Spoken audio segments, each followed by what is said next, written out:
ஆற்று கூடல் நிகழ்வில் நடைபெற்ற நிம்மதி குறித்தான ஐயா சிவகதிரவன் அவர்களின் கருத்துரை. வணக்கம். நிம்மதியாக வாழ்தல் என்பது குறித்து உள்ள கருத்துக்களை இன்று உங்களோடு பகிர்ந்து கொள்ள வேண்டும் என்று விரும்புகிறேன்.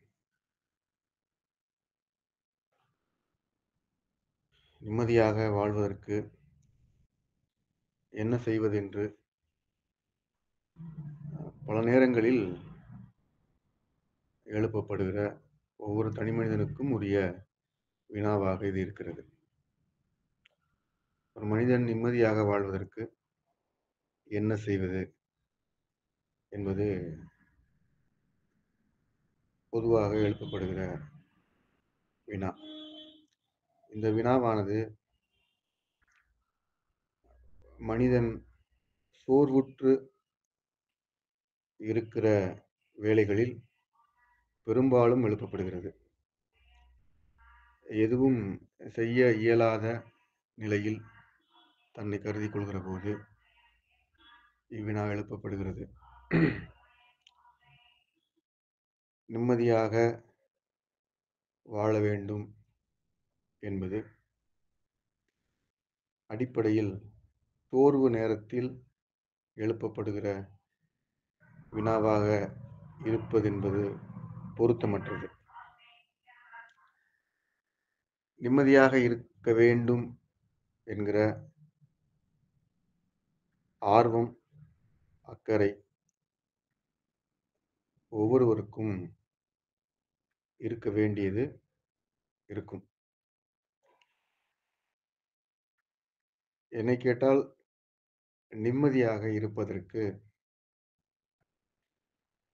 என்ன செய்ய வேண்டும் என்று நான் கூறுகிற பரிந்துரை, எதுவும் செய்யாமல் இருப்பது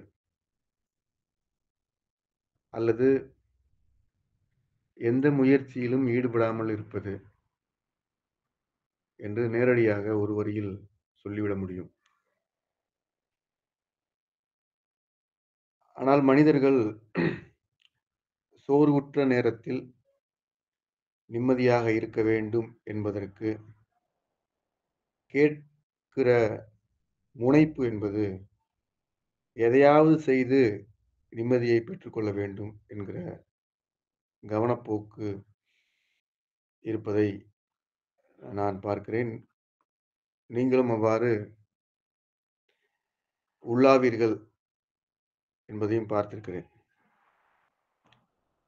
பெரும் நெருக்கடியும் சூழல் சிக்கலும் இருக்கிற நேரத்தில் நிம்மதியாக இருக்க வேண்டும் என்று நீங்கள் தேடுவது உடனடியாக ஏதாவது ஒன்றை செய்வதும், புதிய ஒன்றை முயற்சிப்பதின் வழியாக நிம்மதியை பெற்றுக்கொள்வதும் என்கிற திட்டத்தோடு இயலாமையின் போது, நெருக்கடியின் போது நிம்மதியை தேடுகிற வழக்கம் பரவலாயிருக்கிறது. ஆனால் நிம்மதி என்பது அப்படியான தன்மையில் இருப்பது அல்ல.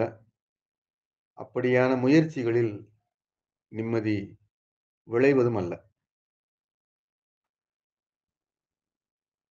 இந்த அடிப்படையில் முதலில் நாம் நிம்மதி குறித்து புரிந்து கொள்வதற்கு ஆயத்தப்பட வேண்டும்.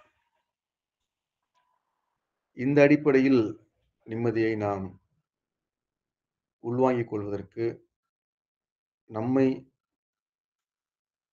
பொருத்திக் கொள்வதற்கு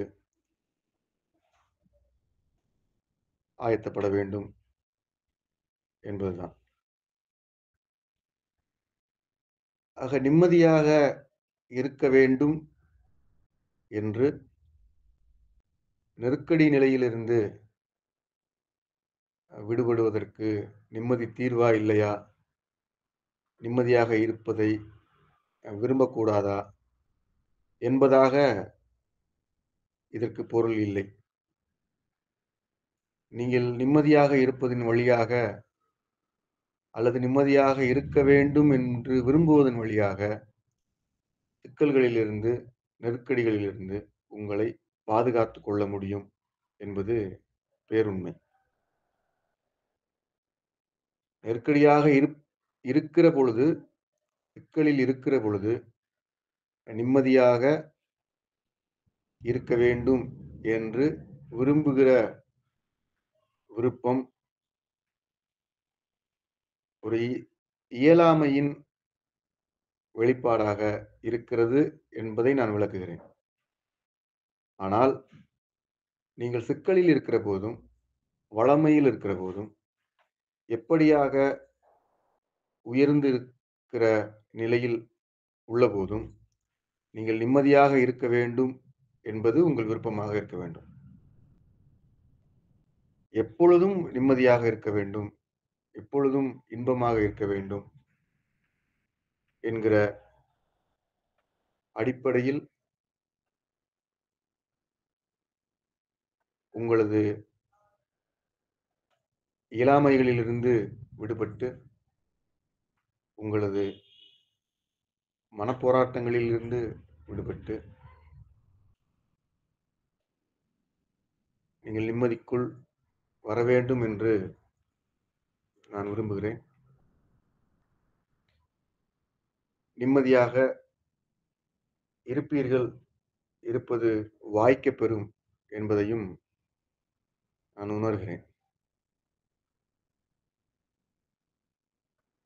நமக்கு நிம்மதி குறித்த புரிதலோடு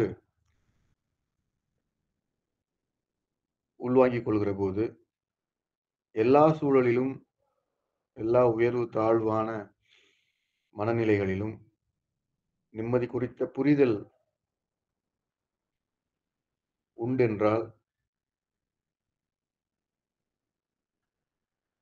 உங்களுக்கு நிம்மதி குறித்து எப்பொழுதும் மயக்க நிலை தோன்றாது. நிம்மதி குறித்து எப்பொழுதும் மலைப்பு நிலை தோன்றாது. நீங்கள் நிம்மதியை புரிந்து கொள்ள வேண்டும் என்று விரும்புகிறேன். நீங்கள் நிம்மதியை பின்பற்றுவதற்கு வழியில்லை, நிம்மதிக்கான சூத்திரங்கள் என்று ஏதுமில்லை, நிம்மதிக்கான சமன்பாடுகள் என்று ஒன்றுமில்லை என்பதை உங்களுக்கு விளக்க முற்படுகிறேன். நிம்மதி குறித்து நீங்கள் புரிந்து கொள்ள வேண்டும் என்று மீண்டும் மீண்டும் நான் வலியுறுத்துகிறேன். நீங்கள் அடிப்படையில் நிம்மதி குறித்து புரிந்து கொள்ள வேண்டும். உங்களுக்கு வாழ்வில் நெருக்கடிகள், சிக்கல்கள் ஏற்படுகிறது. அவை நெருக்கடிகளாக, சிக்கல்களாக ஏற்பட்டு இருக்கிற போது, அவற்றிலிருந்து விடுபட வேண்டும் என்று நிம்மதி குறித்து விருப்பம் கொள்கிறீர்கள். நான் நிம்மதி ஆக வேண்டும் என்று விரும்புகிறீர்கள். இந்த சிக்கல்கள், இந்த நெருக்கடிகள் உண்மையிலேயே உங்களை நிம்மதி நோக்கி நகர்த்துகின்றன. இப்பொழுது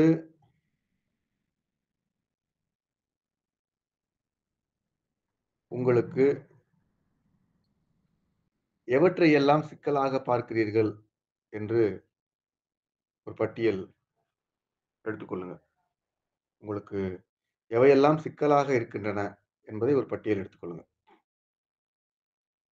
நீங்கள் பொருளாதார நெருக்கடிக்கு உள்ளாவது, நீங்கள் தனிமனித உறவு நிலையில் சிக்கலுக்கு உள்ளாவது, நீங்கள் புறச்சூழல் கண்டு அச்சப்படுவது, நீங்கள் பொருளாதாரத்தில் அளவுக்கு அதிகமான செல்வத்தோடு இருப்பது, நீங்கள் புறச்சூழலில் மேலதிக செல்வாக்கோடு இருப்பது, இப்படியான ஏற்ற இறக்கம் கொண்ட காரணங்கள் உங்கள் நிம்மதிக்கு தடையாக இருப்பதை பார்க்க முடியும். நீங்கள் துயரத்தில் இருப்பதும், நீங்கள் கொண்டாட்டத்தில் இருப்பதும், ஏதோ ஒரு வகையில் உங்களுக்கு நிம்மதி குலைவை தருகிறது என்கிற அடிப்படையில் நீங்கள் நிம்மதியை விரும்பக்கூடும். அல்லது அப்படித்தான் நிம்மதிக்கான விருப்பம் தோன்றும். இந்த பட்டியலில் நீங்கள் தொகுத்து வைத்திருக்கிற பட்டியலில் நிம்மதி என்பதற்கு முன்பு, நிம்மதி வேண்டும் என்று நீங்கள் விரும்புவதற்கு முன்பு, நீங்கள் தொகுத்து வைத்திருக்கிற பட்டியல் சொல்கிற செய்தி என்ன என்று ஒருமுறை சீர்தூக்கி பார்க்க வேண்டும். எனக்கு பொருளாதாரத்தில் பெரும் நெருக்கடி இருக்கிறது.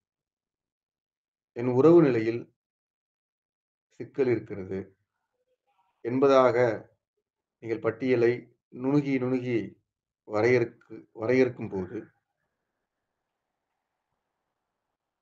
உங்கள் அறிதலில் வழியாக ஒன்றை சீரமைத்துக் கொள்ள வேண்டும் என்று ஒரு வழிகாட்டல் பார்ப்பீர்கள். நான் பொருளாதாரத்தில் சிக்கலாக இருக்கிறேன் என்று சான்றாக எடுத்துக்கொள்வோம். அதனால் என்ன? நான் பொருளாதாரத்தில் சிக்கலாக இருப்பதால், என்னைச் சுற்றி இருக்கிற உறவினர்களால், நண்பர்களால், என்னோடு இருக்கிற சக மனிதர்களால் நான் புறக்கணிக்கப்படுகிறேன் என்று விடையாக வரும். புறக்கணிப்பது என்ன? புறக்கணிப்பது என்பது என்ன? என்று நீங்கள் மீண்டும் விடை எழுப்புகிற போது, அவர்கள்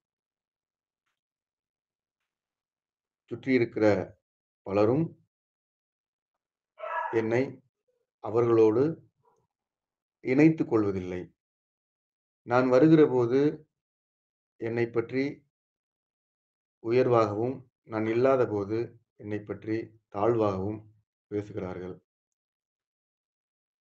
எந்த ஒரு நிகழ்விலும் என்னை அவர்கள் இணைத்துக் கொள்வதில்லை என்பதாக அந்த பட்டியல் நீங்கள் அறிந்து கொள்ள முடியும். அதற்குள் இருக்கிற நுண்ணிய பகுதிகளை.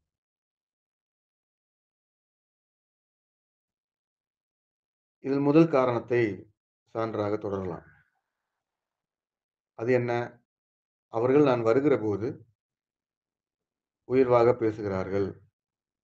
நான் இல்லாதபோது தாழ்வாக பேசுகிறார்கள் என்று கேள்விப்படுகிறேன்.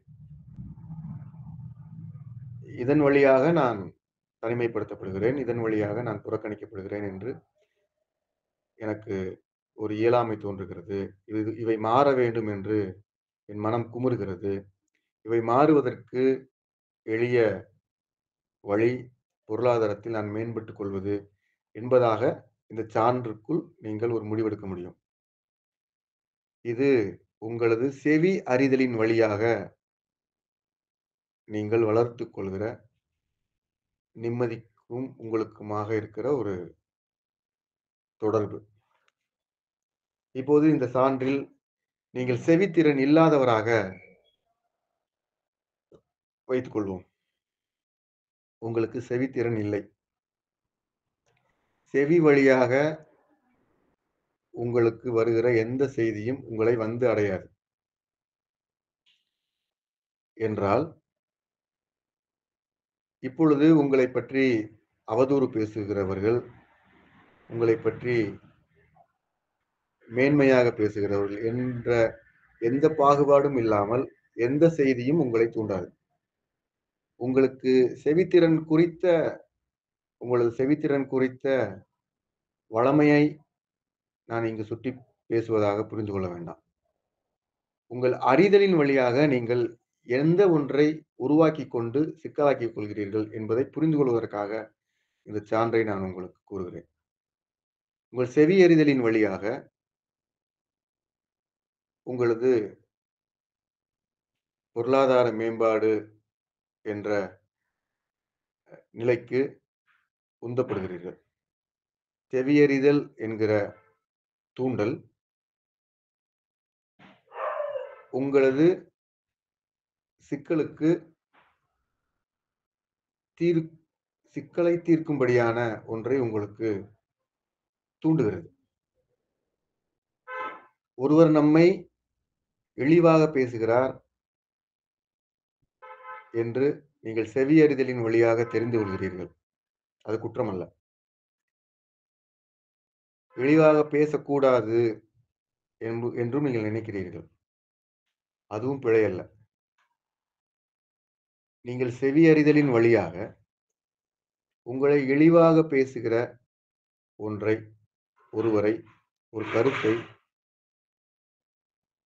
சிக்கலாக நினைத்துக் கொள்கிறீர்கள் என்பது ஒன்று. இது ஏன் அவ்வாறு இருக்கிறது என்பதுதான் இங்கு இருக்கிற மெய்யியல் பாடமே. அந்த செவியறிதல் வழியாக உங்களுக்கு கிடைக்கிற இழிவான பேச்சு என்கிற கருத்து உங்களை தூண்டுகிறது. அந்த தூண்டல் உங்களுக்கு தீர்வை நோக்கி பல்வேறு வழிகளை காட்டுகிறது. நீங்கள் நன்றாக படிப்பதன் வழியாக, நீங்கள் நன்றாக சமூக உயர்வை செய்து கொள்வதன் வழியாக, நீங்கள் நிறைய பொருளாதாரத்தை சேர்த்துக் கொள்வதன் வழியாக, இவ்வாறான பல தீர்வுகளை அந்த செவியறிதல் வழியாக நீங்கள் தூண்டப்படுகிறீர்கள். இது ஒரு உணர்ச்சி வயப்படும் நிலை. உணர்ச்சி தூண்டலுக்கு உள்ளாகும் நிலை. இந்த வகையில் நீங்கள் உங்களது ஒரு நடைமுறை திட்டத்தை உருவாக்குகிறீர்கள். அது என்ன? இந்த தூண்டலின் வழியாக நாம் நிறைய பொருள் சேர்த்துக் கொள்வதன் வழியாக நான் தனிமைப்படுத்துவதிலிருந்து விடுபட முடியும். அந்த வகையில் நான் நிம்மதியாக முடியும் என்று ஒரு செயல் திட்டத்தை உருவாக்குகிறீர்கள். இந்த செயல் திட்டம் உங்கள் நிம்மதிக்கு பயன்படுமா, பயன்படாதா என்பது தெரியாது. ஆனால் நிம்மதியான நிலைக்குள் பொருளாதார உயர்வும் இருக்கிறது. நிம்மதியான விருப்பம் நிறைவேறுகிற போது உங்களுக்கு பொருளாதார நிறைவும் ஏற்பட்டிருக்கும். ஆனால் நேரடியாக நீங்கள் ஒன்று தூண்டுவதின் வழியாக ஒரு செயல் திட்டத்தை வகுக்கிறீர்கள் என்றால் அது சிக்கலாக பார்க்கிற ஒன்றை வைத்துக்கொண்டு தீர்வாக நீங்கள் ஒன்றை முடிவு செய்கிறீர்கள். ஒன்றை தூண்டலின் வழியாக நீங்களே சிக்கலாக பார்க்கிறீர்கள். அந்த சிக்கலின் வழியாக நீங்களே ஒன்றை தீர்வாக முன்வைக்கிறீர்கள். இந்த சிக்கலும் இந்த தீர்வும் நீங்கள் முன்வைப்பது. இந்த இரண்டையும் இணைத்துக் கொண்டு இதுவே நிம்மதி நோக்கி நம்மை நகர்த்தும் விருப்பமாக உருவாக்கிக் கொள்கிறீர்கள். இந்த உணர்ச்சி தூண்டல் விருப்பமாகாது. விருப்பத்திற்குள் உணர்ச்சி தூண்டல் ஒரு துவக்க புள்ளியாக இருக்கும். ஆனால் தொடர்ந்து உணர்ச்சியின் வழியாக நீங்கள் பெறுகிற தூண்டல்கள் அவமானங்களாக, நெருக்கடிகளாக, பய உணர்வாக இருக்கிறது என்றால் இவை உங்கள் உணர்ச்சியை தூண்டுகின்றன என்பது நிகழ்ந்து கொண்டே இருக்கிறது. இந்த உணர்ச்சிகளை பின்பற்றி நீங்கள் தூண்டப்படுகிற போது இவற்றிலிருந்து விடுபட வேண்டும் என்கிற விருப்பம் எழும். ஆனால் இந்த விருப்பமானது இந்த உணர்ச்சி தூண்டல் மட்டுமல்ல. உங்களது விருப்பம் என்பது இந்த உணர்ச்சி தூண்டலின் வழியாக துவங்கலாம் அல்லது துவங்கும். ஒவ்வொருவருக்கும் விருப்பம் வெவ்வேறு உணர்ச்சி தூண்டலின் வழியாகவே துவங்குகிறது. ஒவ்வொரு தனிநபருக்கும், தனி மனிதனுக்கும் விருப்பம் உணர்ச்சி தூண்டலின் தொடக்க புள்ளியில் இருந்தே துவங்குகிறது. அப்படித்தான் அது துவங்கும். ஆனால் தொடக்க புள்ளியாக இருக்கிற உணர்ச்சி தூண்டல் மட்டுமே முழு விருப்பம் ஆகாது. உணர்ச்சி தூண்டல் காரணமாக உணர்ச்சியின் தூண்டல் காரணமாக எழும்புகிற இந்த செயல் திட்டங்கள் விருப்பத்தை நோக்கி உங்களை உந்தித் தள்ளும். இந்த வகையில் உங்களுக்கு உங்கள் விருப்பம் நிறைவேறலாம் அல்லது இல்லாமலும் போகலாம். இப்போது உங்கள் விருப்பம் நிறைவேறுகிறது என்றால், நீங்கள் உங்கள் உணர்ச்சி தூண்டலை விருப்பத்தின் வாயிலாக, விருப்பத்தின் வாசலாக வைத்துக்கொண்டு சுமந்து கொண்டே இருப்பீர்கள். ஒரு அவமானத்தினால் தூண்டப்பட்டு பொருள் சேர்க்கும் நிலைக்கு நீங்கள் முயற்சித்து, முயற்சியின் அடிப்படையில் பொருள் சேர்த்து விட்டீர்கள் என்றால், எளிமையாக உங்கள் உணர்ச்சியும், உங்கள் விருப்பமும் ஒன்றென்று கருதிக் கொள்வீர்கள். தொடர்ந்து அதன் மீது பயணித்துக் கொண்டே இருப்பீர்கள். இது விருப்பம் என்றே உங்களுக்கு சான்றளிப்பதாக நினைத்துக் கொள்வீர்கள். உங்கள் உணர்ச்சி தான் விருப்பம் என்று வைத்துக் கொள்வீர்கள். இப்படி நிகழாமல், உங்கள் உணர்ச்சி தூண்டலில் நீங்கள் ஒன்றை திட்டமிடுகிறீர்கள். உங்கள் திட்டமிடல் நீங்கள் நினைப்பது போல் முயற்சிக்கிறீர்கள். உங்கள் முயற்சி உங்களது வேகத்தில் பலன் அளிக்கவில்லை என்றால், மீண்டும் உணர்ச்சியோடு போராடி, முயற்சி செய்து, இந்த முயற்சி வெற்றி பெறும் வரை முயற்சி செய்து, உ உங்கள் உணர்ச்சி தூண்டலும், முயற்சி செயல்பாடும் ஒரு தற்காலிக நிறைவை தருகிற வரை நீங்கள் நகர்ந்து கொண்டே இருப்பீர்கள். இதன் விளைவு தற்காலிக நகர்வும்,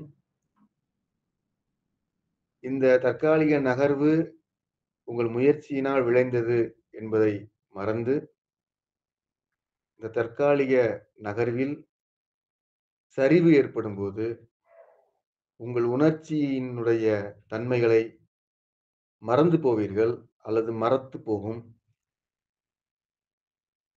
உங்களது முயற்சிக்கும் பாங்கு உங்களை பதற்றத்திற்கு உள்ளாக்கும். நான் மீண்டும் சொல்கிறேன். ஒரு உணர்ச்சி உங்களை தூண்டும்போது,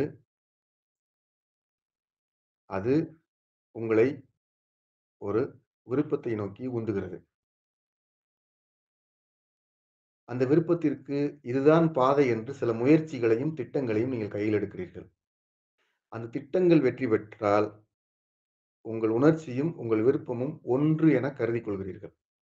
அந்த திட்டங்கள் தோல்வியடையும் என்றால், மீண்டும் மீண்டும் முயற்சியின் பக்கமே நின்று தற்காலிக வெற்றியை பெறுகிறீர்கள். இந்த தற்காலிக வெற்றியில் சரிவோ, வீழ்ச்சியோ நிகழும் என்றால், ஒன்று உங்கள் உணர்ச்சி மறத்துப் போகிறது, அல்லது உங்களது முயற்சியினுடைய வெற்றி உங்களை பதட்டமாக்குகிறது. உங்களை அச்சமடைய செய்கிறது. இது உணர்ச்சியின் வழியாக நீங்கள் நகர்ந்து வருகிற போக்கு. இந்த உணர்ச்சி உங்களை தூண்டிக் கொண்டிருக்கிறது. எனவே நான் பொருளாதாரத்தை தேடி முயற்சிக்க தொடங்குகிறேன். இந்த அறிவு வழி சேகரிப்பு, அறிவு வழி முயற்சி என்னை தூண்டுகிறது. ஒரு உணர்ச்சி தூண்டலின் வழியாகவே நான் ஒரு திட்டமிடலை செய்கிறேன் என்பதை நீங்கள் பார்க்க வேண்டும் என்பதுதான் முதலில் நீங்கள் கற்றுக்கொள்ள வேண்டிய பாடம். நான் அவமானப்படுத்தப்படுகிறேன் என்று நீங்கள் கருதுகிற போது, அந்த அவமானத்திற்கு போக்கு முகமாக, சீர் செய்யும் முகமாக நீங்கள் ஒரு தீர்வை தேடுகிறீர்கள்.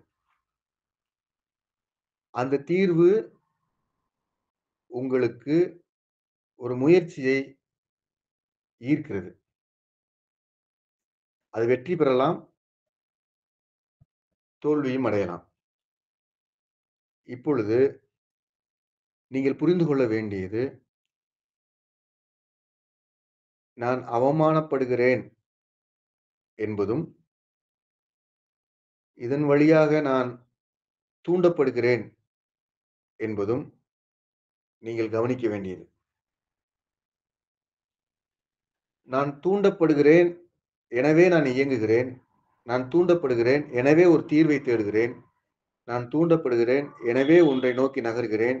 நான் தூண்டப்படுகிறேன், எனவே ஒன்றை கற்கிறேன் என்பதாக நீங்கள் கவனிப்பீர்கள் என்றால், நீங்கள் தூண்டப்படுவது தணிந்துவிடும். உண்மையிலேயே நீங்கள் தூண்டப்பட்டு நகர்கிற நகர்வும், தூண்டப்படுதலின் வழியாக நீங்கள் செயல்படுத்துகிற திட்டமிடலும், உங்களது அனுபவ வரையறைக்குள் மட்டுமே இருப்பது. ஆனால், நான் இவ்வாறு தடுமாறுவதற்கு, தனிமைப்படுத்தப்படுவதற்கு, அவமானம் செய்யப்படுவதற்கு, அதீத கொண்டாட்டத்திற்கு உள்ளாவதற்கு காரணம் நான் தூண்டப்படுவதால், ஒரு உணர்ச்சி என்னை உந்தித் தள்ளுவதால் இது நிகழ்கிறது என்பதை கவனிப்பீர்கள் என்றால், கண்டுபிடிப்பீர்கள் என்றால், நீங்கள் தூண்டலுக்கு உள்ளாக மாட்டீர்கள். நீங்கள் தூண்டலுக்கு உள்ளாகாத நிலையில் உங்களுக்கு இயல்பாக நீங்கள் என்ன செய்ய முடியும், என்ன செய்ய வேண்டும் என்கிற வழிகாட்டல் உங்களுக்குள் இருந்து வெளிப்படுவதை நீங்கள் பார்ப்பீர்கள். இந்த வழிகாட்டலில் வெற்றி, தோல்வி என்கிற கொண்டாட்டமும், பதற்றமும் இராது. இந்த வழிகாட்டலுக்கு இவையெல்லாம் விளைய வேண்டும் என்கிற நோக்கம் இராது. உங்களுக்குள் எழும்புகிற இந்த வழிகாட்டல் உங்களை நிறைவை நோக்கி நகர்த்திச் செல்லும். உங்கள் உணர்ச்சி தூண்டலில் உங்களை தணியச் செய்யும். இந்த கவனமும், இந்த நகர்வும் இருக்கிறபோது, நிம்மதியை நோக்கி நீங்கள் இழுத்துச் செல்லப்படுவீர்கள் என்பது நீங்கள் நினைவில் கொள்ள வேண்டிய பாடம். எனவே நீங்கள் நிம்மதியாக இருக்க வேண்டும் என்பதற்கு ஏதாவது ஒன்றை முயற்சி செய்ய, ஏதாவது ஒன்றை திட்டமிட என்பதாக உங்களது நிலைப்பாடுகள் எல்லாமும் உங்களுக்கு உள்ளே தூண்டப்படுவதன் விளைவாக வருகிறது என்பதை நீங்கள் கவனிக்க வேண்டும். இந்த உணர்ச்சி தூண்டல் உங்களது விருப்பமாகாது. இந்த உணர்ச்சி தூண்டல் உங்களை ஒற்றை நோக்கத்திற்குள் நிறுத்தும். அந்த ஒற்றை நோக்கம் வெற்றி பெறவில்லை என்றால், உங்களை புதிதாக முயற்சிக்க தூண்டும். அதுவும் உங்களுக்கு வெற்றி பெறவில்லை என்றால், மீண்டும் புதிதாக முயற்சிக்க தூண்டும். இவ்வாறு ஒற்றை நோக்கங்கள் உங்களை புதிதாக முயற்சிக்க தூண்டிக் கொண்டே இருக்கும். நீங்கள் வாழ்நாள் முழுவதும் தூண்டலுக்கு உள்ளாகிக் கொண்டே இருப்பீர்கள். ஒரு நிலையில் தூண்டல் மீது, உணர்ச்சி மீது மறத்த தன்மையும், அல்லது முயற்சியின் வழியாக கிடைத்த வெற்றி மீது பதற்றமான தன்மையும் ஏற்பட்டு போகும்.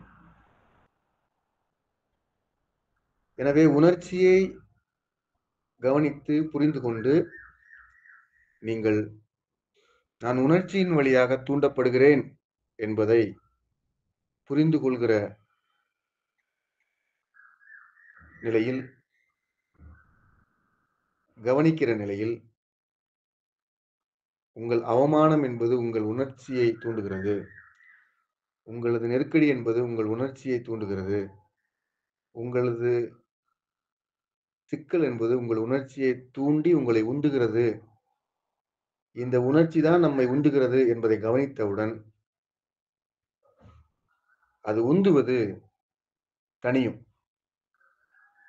அதே வேளையில் இந்த சிக்கலிலிருந்து, இந்த அவமானங்களிலிருந்து விடுபடுவது என்பதை விடவும், உங்களது ஆக்கமான பகுதியில் நோக்கம் ஏதும் இல்லாமல் நீங்கள் வினையாற்றுவதற்கு துவங்குவீர்கள்.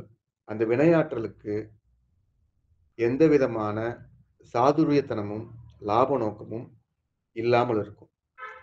அதில் விளைகிற பல விளைவுகள் உங்களுக்கு பல அருள்களை கொடுக்கும். நீங்கள் பாராத ஒன்றை பார்ப்பீர்கள். நீங்கள் பெறாத ஒன்றை பெறுவீர்கள். நீங்கள் எதிர்பாராத ஒன்றின் மீது பயணிக்கத் துவங்குவீர்கள். இவை எல்லாமும் உங்களது உணர்ச்சி தணிந்த நிலையில், முயற்சிகள் அற்ற நிலையில், உங்களது தூண்டல், உணர்ச்சி தூண்டல் எதுவும் உங்களை நகர்த்தாமல், உங்களது சொந்த நகர்வில், ஆர்வத்தில், உங்களது அறிவு நிலையில், உங்களது இயல்பு நிலையில் கிடைப்பது. இது உங்களை நிம்மதியின் பாதைக்கு, நிம்மதியை நோக்கி இழுத்துச் செல்லும். இந்த நிலையை நிம்மதி ஈர்த்து உள்வாங்கும். இதன் தொடர் பகுதியாக, இதன் எல்லையாக நீங்கள் நிம்மதிக்கு வந்து சேருவீர்கள். இந்த செயல் நுணுக்கத்திற்கும், இந்த புரிதலுக்கும் பெயர் பக்குவமடைதல் என்பதாகும். எப்படி நான் பக்குவமடைவது என்று நீங்கள் கேட்கக்கூடும். அதன் பொருள் என்னவென்றால், எப்படி நான் உணர்ச்சிக்கு ஆட்படாமல் இருப்பது? எப்படி நான் புதிய முயற்சிகளை வகுக்காமல் இருப்பது? எப்படி நான் புதிய செயல் திட்டங்களை உருவாக்காமல் இருப்பது? என்பதுதான் எப்படி நான் பக்குவமடைவது, பண்படைவது என்ற வினாவினுடைய உட்பொருள். எப்படி நான் உணர்ச்சிக்கு உள்ளாகாமல் இருப்பது, அல்லது உணர்ச்சியை தணித்து கொள்வதை கற்றுக்கொள்வது என்பது மிக ஆழமாக புரிந்து கொள்ள வேண்டிய செய்தி.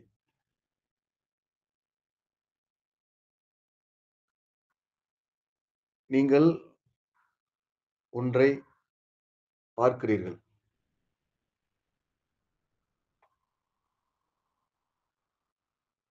என்றால் ஒரு சான்றாக ஒரு இயந்திரத்தை பார்க்கிறீர்கள்.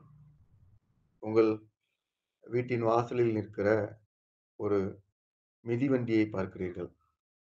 இந்த மிதிவண்டி உங்கள் உணர்ச்சியை தனியாக தூண்டுவதற்கு மிக மிக வாய்ப்பு குறைவு. நீங்கள் உறங்கிக் கொண்டிருக்கிற ஒரு மனிதரை பார்க்கிறீர்கள். உறங்கிக் கொண்டிருக்கிற ஒரு மனிதரை பார்க்கிற பொழுது, அந்த மனிதரைப் பற்றி, அந்த மனிதர் கடந்த காலங்களில் உங்களுக்கு ஏற்படுத்தியிருக்கிற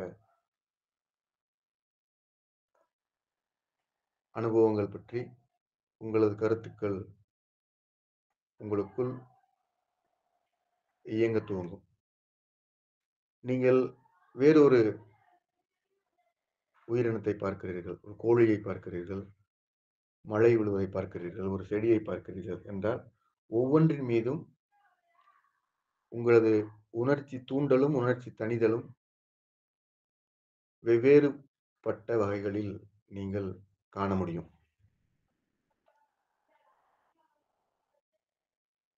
இந்த மாந்தர்களைத் தவிர மற்ற உயிரினங்கள் மீது, மற்ற பொருட்கள் மீது உங்களுக்கு உணர்ச்சி தூண்டல் என்பது மிக அதிகமாக இருப்பதற்கு வாய்ப்பே இல்லை.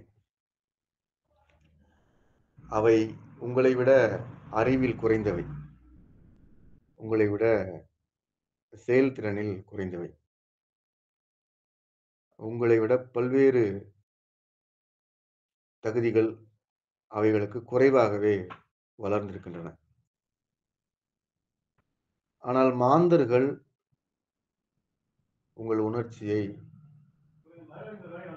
தூண்டும்படியாக நடந்து கொள்கிறார்கள் என்பதை நீங்கள் பார்க்க முடியும். அடிப்படையில் இந்த மாந்தர்களினுடைய செயல்பாடு உங்கள் உணர்ச்சியை தூண்டுகிறது. எனவே இந்த மாந்தர்களின் செயல்பாட்டை எவ்வாறு புரிந்து கொள்வது என்று நாம் பார்க்க வேண்டும். நான் முதலில் சொன்னது போல ஒரு மாந்தரோடு உங்களுக்கு ஒரு உரையாடல் தொடங்குவதற்கு உங்களை ஒரு உணர்ச்சி தூண்டியிருக்கும். அந்த உணர்ச்சியின் வழியாக நீங்கள் அவரோடு ஒரு உரையாடல் தொடர்பை ஏற்படுத்தியிருப்பீர்கள். இந்த உணர்ச்சி தூண்டலின் வழியாக ஏற்பட்ட உரையாடல் தூண்டல் உங்களில் பல பக்கங்களை திறக்க செய்திருக்கும். உங்களுக்குள் பல்வேறு மலர்ச்சிகளை திறக்கச் செய்திருக்கும். இந்த உணர்ச்சி தூண்டலானது உங்களை ஒரு உரையாடலுக்கு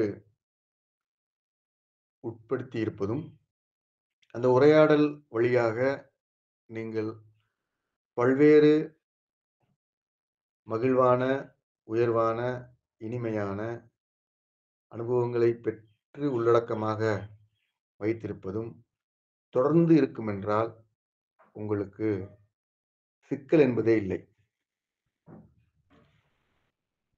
எப்போது சிக்கல் வருகிறது என்றால், உங்களது இந்த மலர்ச்சி போக்கு தொடர்ந்து நடைபெறுவதற்கு உண்மையிலேயே யார் காரணம்? இந்த மாந்தரின் உரையாடல் தொடர்பு காரணமா? அல்லது உங்களுக்குள் நீங்கள் வினையாற்றி இருக்கிற வினைப்பாடுகள் காரணமா என்பதை நீங்கள் ஆழமாக உற்று நோக்க வேண்டும். உண்மையிலேயே உங்களது மலர்கிற முனைப்புதான் பெரும் பங்காற்றி இருக்கும் என்பது உண்மை. ஆனால் இந்த மலர்ச்சி அனுபவங்களின் வழியாக இந்த புறத்தொடர்பை நீங்கள் தொடர்ந்து தக்க வைக்கவும் முயற்சிப்பதோடு, இந்த புறத்தொடர்பின் வழியாக மட்டுமே நான் மலர்ந்திருக்கிறேன், திறக்கப்பட்டிருக்கிறேன், விரிவடைந்திருக்கிறேன் என்று மதிப்பீடு செய்கிறீர்கள். இது நிகழ்கிற போது உங்கள் உணர்ச்சி தூண்டல் ஒரு தொடர் சிக்கலாக உங்களை சூழ்ந்து கொண்டே இருக்கிறது. ஆக ஒரு உரையாடல் தொடர்பை அல்லது புறத்தொடர்பை நீங்கள் உற்று நோக்கும்போது உங்களது மதிப்பீடு அல்லது மதிப்பிடுதல் என்கிற சிந்தனையை வைத்துக்கொண்டு சீர்தூக்கி பார்க்க வேண்டும். ஒன்றை மதிப்பிடுதல் என்பது என்ன? மதிப்பீடு என்பது என்ன? ஒன்றை மதிப்பிட்டுத்தான் அல்லது மதிப்பீடு செய்துதான் நாம் இந்த புறச்சூழல் உரையாடலை, தொடர்பை உண்டாக்கினோம் என்றெல்லாம் உங்களுக்கு பல அனுபவங்கள் உங்களுக்குள் ஓடிக்கொண்டே இருக்கும். இப்பொழுது நீங்கள் அந்த அனுபவங்களின் வழியாகவே பார்த்துக் கொண்டிருக்கிறபடியால், உங்கள் மதிப்பீடுகளையும், மதிப்பீடுகளையும் நீங்கள் முறைப்படுத்த முடியாமல், நிம்மதிக்கு செல்லும் வழியெங்கும் தடை ஏற்படுத்திக் கொண்டிருப்பீர்கள்.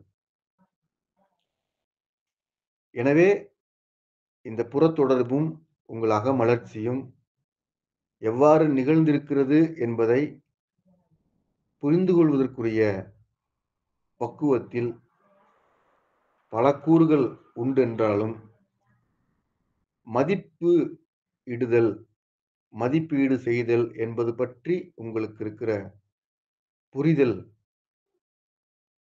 மிக முக்கியமானது, இன்றியமையாதது. இப்பொழுது மதிப்பு என்பது என்ன? மதிப்பிடுதல் என்பது என்ன? மதிப்பீடு செய்தல் என்பது என்ன? என்பதை நீங்கள் ஆழமாக உள்வாங்கிக் கொள்வீர்கள் என்றால்,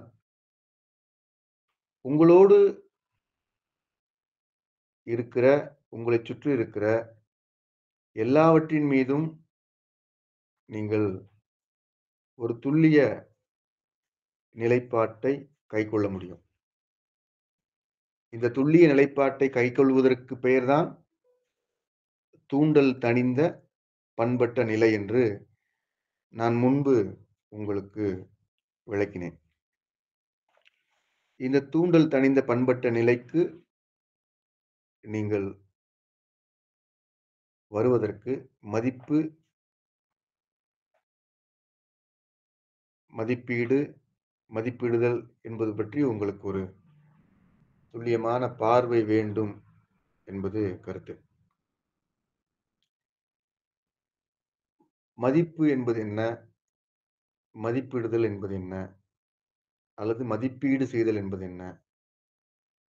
என்பதை நீங்க எளிமையாக புரிந்து கொள்ள முடியும். மதிப்பு இடுதல், மதிப்பு ஈடு. இடுதல் என்பது தொல்தமிழில்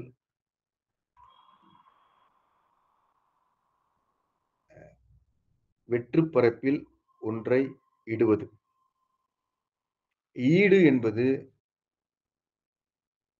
ஒன்றிற்கு பதிலாக ஒன்றை ஈடு செய்வது. மதிப்பு இடுதல் என்பது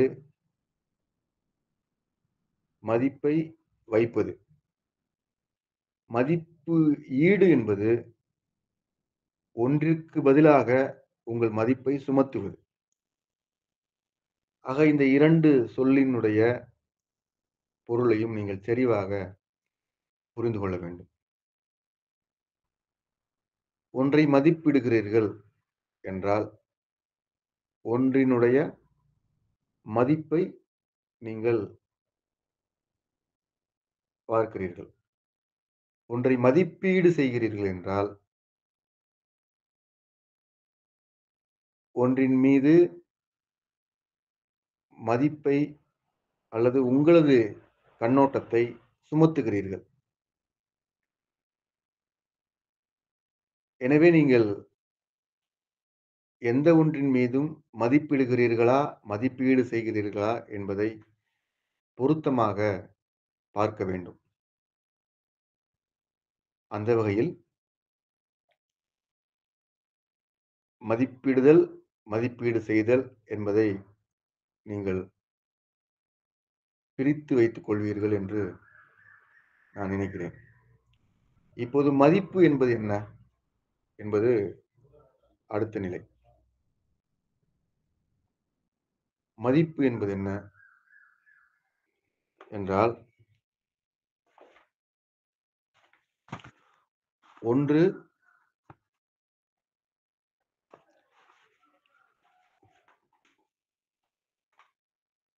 ஒரு பொருள், ஒரு மனிதர் எவ்வாறு தன் சூழலோடு வினைப்படுகிறார், வினைப்பட முடியும் என்கிற அறிதலும், புரிதலும் மதிப்பு. மீண்டும் சொல்கிறேன். மதிப்பு என்பது என்ன? நீங்கள் காண்கிற ஒரு நாற்காலி, ஒரு மிதிவண்டி, ஒரு இயந்திரம், ஒரு கோழி குஞ்சு, ஒரு மனிதன் உள்ளிட்ட நீங்கள் காண்கிற ஒன்று, சூழலோடு அதன் இயல்பு மாறாமல், அதன் முயற்சி ஏதும் இல்லாமல் எவ்வாறு வினையாற்றத் தகுந்தது என்பதை நீங்கள் அறிந்து கொள்வதும், புரிந்து கொள்வதும், அதன் மீது நீங்கள் வைக்கிற, காண்கிற மதிப்பு. மதிப்பீடு என்பது என்ன? நீங்கள் காண்கிற ஒன்றின் மீது அது எவ்வாறு இருந்தது, அது எவ்வாறு இருக்க வேண்டும், அது எவ்வாறு இருக்கப் போகிறது என்று உங்கள் புனைவுகளை சூட்டுவது. உங்கள்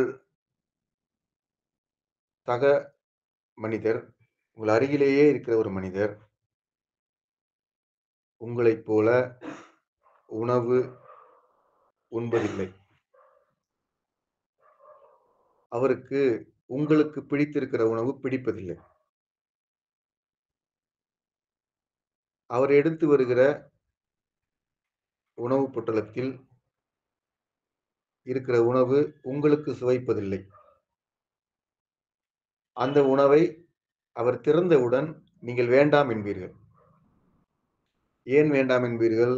அந்த உணவு உங்கள் சுவைக்கு, உங்கள் பார்வைக்கு, உங்கள் உடல் நலத்திற்கு உகந்தது இல்லை என்பது அந்த உணவை பார்த்த மாத்திரத்தில் மதிப்பிட்டு மறுக்கிறீர்கள். நீங்கள் விரும்புகிற ஒருவர், அவர் தருகிறார் என்கிற அடிப்படையில், அவர் தருகிற உணவை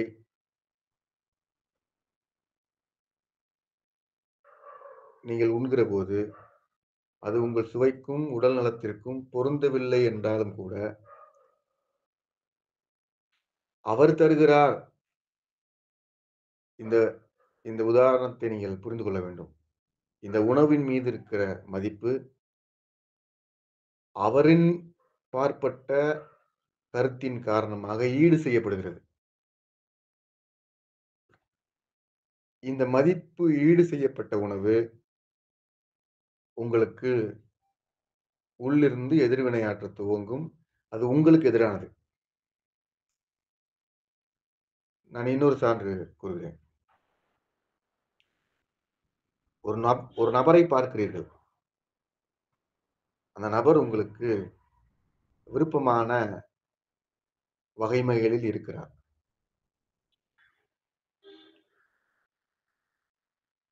அந்த நபர் மீது உங்களுக்கு ஒரு தூண்டல் ஏற்படுகிறது.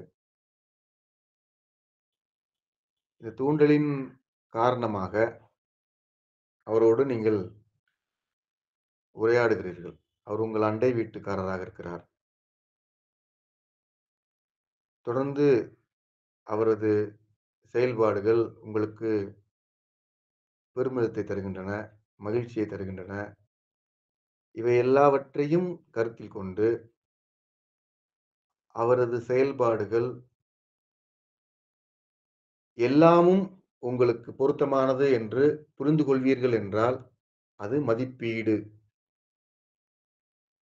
இதுவரை பார்த்த அளவில் அவரது செயல்பாடுகள் எனக்கு இணக்கமாக இருக்கின்றன என்பதை அறிந்து புரிந்து கொள்வீர்கள் என்றால், அது அவர் மீது நீங்கள் வைத்திருக்கிற மதிப்பு.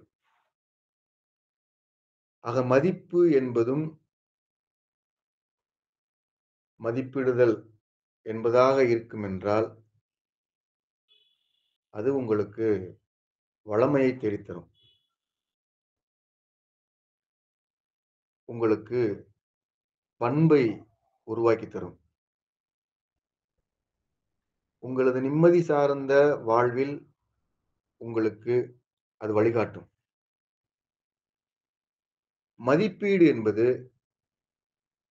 ஒன்றின் இயல்பை கணக்கில் கொள்ளாமல், உங்கள் விருப்பத்தை அதன் மீது அலங்கரிப்பது என்பதாக உள்ளது. அது இவ்வாறு தான் இருந்தது. நேற்று நான் பார்த்தேன். அது இவ்வாறு தான் இருக்கிறது. நான் இன்று பார்த்துக் கொண்டிருக்கிறேன். அது இவ்வாறாக மாறும். நாளை அதை நான் பார்ப்பேன் என்று நீங்கள் அதன் மீது உங்கள் அலங்காரங்களை சூடிக்கொண்டே இருப்பீர்கள் என்றால், அது மதிப்பீடு. அது உங்களுக்கும் எதிரானது. அதற்கும் அதன் இயல்பிற்கும் எதிரானது. நேற்று நான் பார்த்தபோது, அதன் வினைப்படும் அந்த பொருளின் வினைப்படும் ஆற்றல், செயல்பாடு ஒரு மதிப்பை எனக்கு உணர்த்தியது. ஒரு ஒரு மதிப்பை நான் பார்த்துக் கொண்டேன். அந்த மதிப்பின் அடிப்படையில் அது எனக்கு பொருந்தும், பொருந்தாது என்பதை நீங்கள் ஒரு புள்ளியில் தீர்மானித்து விட முடியும். வளர்த்துக் கொள்வதற்கே அங்கு வேலை இல்லை. நான் பார்த்த அளவில் அதன் உள்ளும் புறமுமாக வினைப்படும் செயல்பாடு, வினைப்படும் இயக்கம், செயல்பாடுகள் எல்லாமும் எனக்கு பொருந்துபவை அல்லது எனக்கு பொருந்தாதவை என்பதை நீங்கள் துல்லியமாக பிரித்து விடலாம். எந்த ஒரு பொருளை பார்க்கிற போதும், அவை எனக்கு பொருந்தவில்லை என்பதாக நீங்கள் புரிந்து கொள்வீர்கள் என்றவுடன்,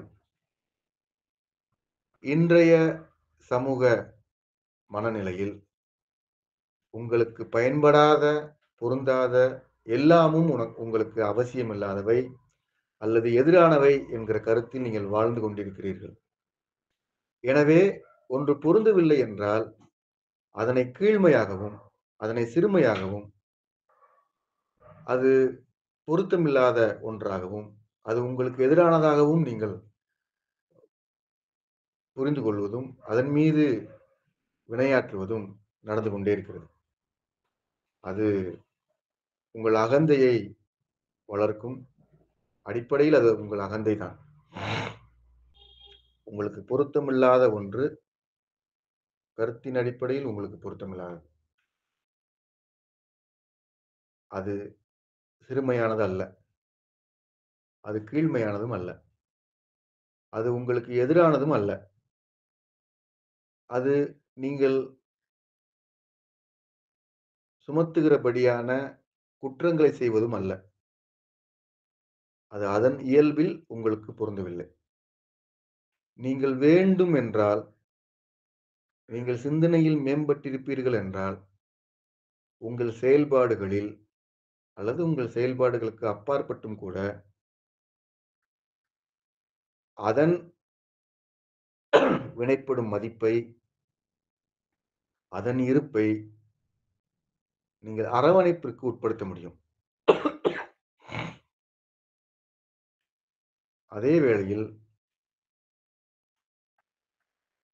நீங்கள் மதிப்பீடுகளின் வழியாக மீண்டும், மீண்டும் அதனை பார்ப்பீர்கள் என்றால், நீங்கள் அதனை சிதைப்பீர்கள். அதற்கும் உங்களுக்குமாக இருக்கிற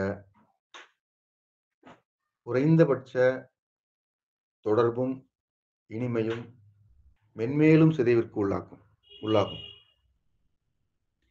எனவே மதிப்பீடு, மதிப்பிடுதல், மதிப்பீடு செய்தல் என்பதற்கு இடையிலான அந்த புரிதல் உங்களது உணர்ச்சி தூண்டலை தணிக்கிற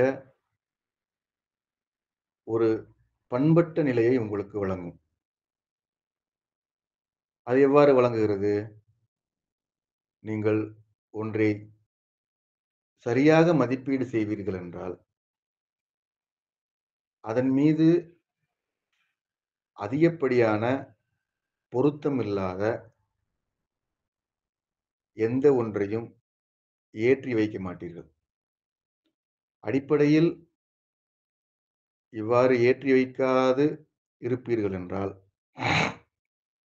அது அதற்கும் நலன் பயக்கும், உங்களுக்கும் நலம் பயக்கும். இங்கு முரண்பாடுகள் எழுவதில்லை.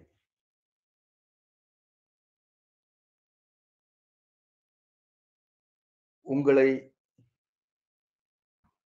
தூண்டுகிற நிலை என்பது இந்த அளவில் நிறைவுக்கு வரும். நீங்கள் மதிப்பிட்ட எந்த ஒன்றும் உங்களை தூண்டாது. நீங்கள் மதிப்பீடு செய்து வைத்திருக்கிறீர்கள் என்றால், அது உங்களை தூண்டும். சான்றாக,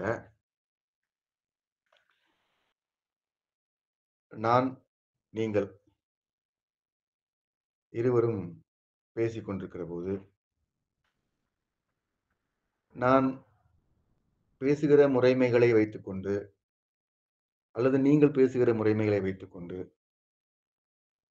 நீங்கள் இவ்வாறெல்லாம் பேசுவீர்கள், இவ்வாறெல்லாம் பேச வேண்டும், இவ்வாறெல்லாம் பேசியிருக்கிறீர்கள் என்பதான ஒரு அலங்காரத்தை உங்கள் மீது மதிப்பீடாக சூட்டிவிடுகிறேன். நாளை நீங்கள் இவ்வாறு தான் பேச வேண்டும் என்று ஒரு அலங்காரத்தை சூட்டிவிடுகிறேன். அப்படி சூட்டிவிட்ட பிறகு, உங்கள் இயல்பில் அது இல்லை. இது என் அலங்காரம். இந்நிலையில் நான் உங்களுக்கு மதிப்பீடுகளை அலங்கரித்துள்ளேன். நீங்கள் நாளை நான் விரும்புகிறபடி, நான் எதிர்பார்த்து நிற்கிறபடி பேசவில்லை என்றால், நான் சூட்டியிருக்கிற மதிப்பீடுகளுக்கு நீங்கள் உள்ளாகவில்லை என்றால், நான் தூண்டலுக்கு உள்ளாவேன். என் அலங்காரங்கள் என்னை தூண்டும். என் மதிப்பீடுகள் என்னை தூண்டும். இதைப் போல இன்னொரு சான்று.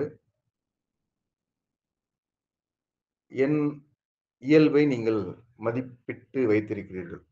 நான் இதை செய்வேன், இதை செய்ய மாட்டேன் என்று நீங்கள் மதிப்பிட்டு வைத்திருக்கிறீர்கள் என்றால், இந்த மதிப்பீட்டின் வழியாக நீங்கள் எடுத்து வைத்திருக்கிற முடிவு என்னை எவ்வாறு அணுக வேண்டும், எவ்வாறு நிறுத்த வேண்டும், எவ்வாறு நகர்த்த வேண்டும் என்று உங்களுக்கு ஒரு திட்டமிடலை கொடுத்திருக்கும். உறவை பராமரித்துக் கொள்கிற வகையில். அந்த திட்டமிடலின் வழியாக என் மீது உங்களுக்கு அளப்பரிய ஒன்றும், கீழ்மையான ஒன்றும் உருவாவதற்கு வழி இல்லை. நீங்கள் முறையாக என்னை மதிப்பிட்டு வைத்திருக்கிறீர்கள். எந்த விதமான மதிப்பீட்டு அலங்காரமும் என் மீது நீங்கள் சூட்டவில்லை என்கிற நிலையில், என்னை மதிப்பிட்டு வைத்திருக்கிற போது, என்னை பற்றி நீங்கள் அளவு அறிந்து, உங்களது நிலையை விளக்கிக் கொண்டு, புரிந்து கொண்டு, நீங்கள் வளர்ந்து கொள்வதற்கு, நிம்மதியை நோக்கி நகர்வதற்கு பயணப்பட்டுக் கொண்டே இருப்பீர்கள். நான் என்று சான்றுக்கு கூறுவதற்கு காரணம்,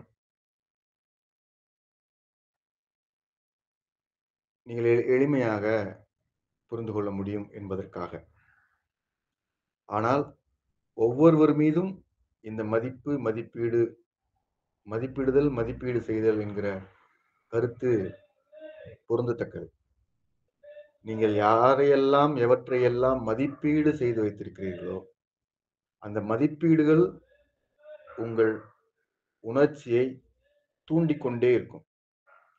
உங்கள் உணர்ச்சிகள் தான் அவசர அவசரமாக ஒன்றின் மீது மதிப்பீடுகளை சூட்டுகிறது. உங்கள் உணர்ச்சிகள் மதிப்பீடுகளை சூட்டுகின்றன. உங்கள் மதிப்பீடுகள் உங்கள் உணர்ச்சியை தூண்டுகின்றன. இவை இரண்டும் ஒன்றை ஒன்று சிக்கிச் சுழலும் சிக்கல் சுழற்சி. எனவே மதிப்பிடுதல், மதிப்பீடு செய்தல் என்பது குறித்து ஒரு புரிதலோடு நீங்கள் உங்களது உணர்ச்சி தணிதலை உறுதிப்படுத்திக் கொண்டே செல்ல வேண்டும். எவ்வாறு பிறர் மீது இந்த மதிப்பீடுகளையும், மதிப்பிடுதலையும் செய்வது என்று பார்ப்பதற்கு நாம் ஆயத்தமாகும்போது, நாம் செல்வது சரிதானா? நம் மதிப்பிடுதல் என்கிற செயல்பாடு சரிதானா? என்கிற கேள்வி வரும். நான் செல்வது சரிதானா? நான் மதிப்பிடுவது சரிதானா? என்பதை எவ்வாறு உறுதிப்படுத்திக் கொள்வது? அது எவ்வாறென்றால், உங்களைப் பற்றி நீங்கள் என்ன மதிப்பிடுதல் வைத்திருக்கிறீர்கள் என்பது முதன்மையானது. அதற்கு நீங்கள் உங்களை மதிப்பிட வேண்டும். என்னை நானே எவ்வாறு மதிப்பிடுவது? என்னை நானே எவ்வாறு புரிந்து கொள்வது? என்றால்,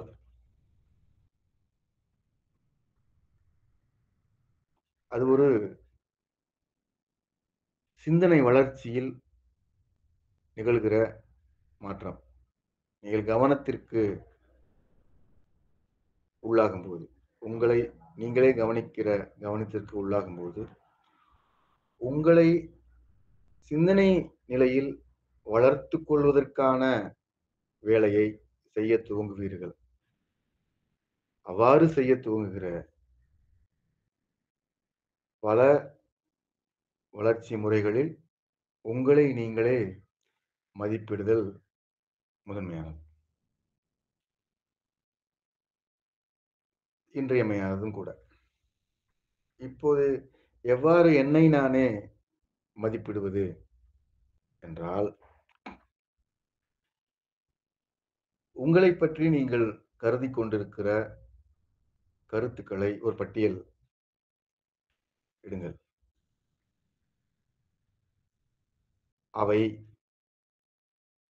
அந்த பட்டியலில் இருக்கிற எல்லாமும் உங்கள் உங்களைப் பற்றி உங்களுக்கு இருக்கிற மதிப்பா? அல்லது உங்களுக்கு நீங்களே அலங்கரித்துக் கொண்டிருக்கிற மதிப்பீடுகளா? என்பதை பகுத்துப் பாருங்கள். உங்களைப் பற்றி உங்களுக்கு இருக்கிற மதிப்பு எவ்வாறு இருக்கிறது? எவ்வளவு இருக்கிறது? என்று நீங்கள் வரையறுக்க முடியும். ஒரு 3, 4 பக்கங்கள் அதிகம். ஒவ்வொரு ஒவ்வொரு மனிதனுக்கும் அவ்வளவுதான். என்னைப் பற்றி நான் மதிப்பிடுதல் என்று பட்டியலிட்டால், ஒரு 1/4 பக்கம் கூட எழுதுவது கடினமாகும். அது ஒரு தனி பயிற்சி முறை. இவ்வாறு மதிப்பிடுதல் நிகழ்ந்து, உங்களை நீங்களே தோழமை கொள்கிற, மதிப்புற நோக்குகிற ஒரு நிலைக்கு உங்களது சிந்தனை உயரும் பொழுது, உங்கள் மதிப்பு உங்களால் சரியாக மதிப்பிடப்படும் பொழுது, உங்களது உணர்ச்சி தூண்டலுக்கு உள்ளாகாது. உணர்ச்சி தணிவு நிலையிலேயே இருக்கும். தணிந்த உணர்ச்சி உங்களை விருப்பத்தை நோக்கி நகர்த்தும். அந்த வகையில் உங்களது விருப்பம் நிம்மதியான மனநிலை, சூழல், உடல்நிலை என்கிற எல்லா உள்ளடக்கங்களையும் கொண்டதாக வளர்ந்து நிறையும் மெய்நிலை உங்களுக்கு அருள் வழங்குவதாக. பாடம் நிறைவுற்றது. நன்றி.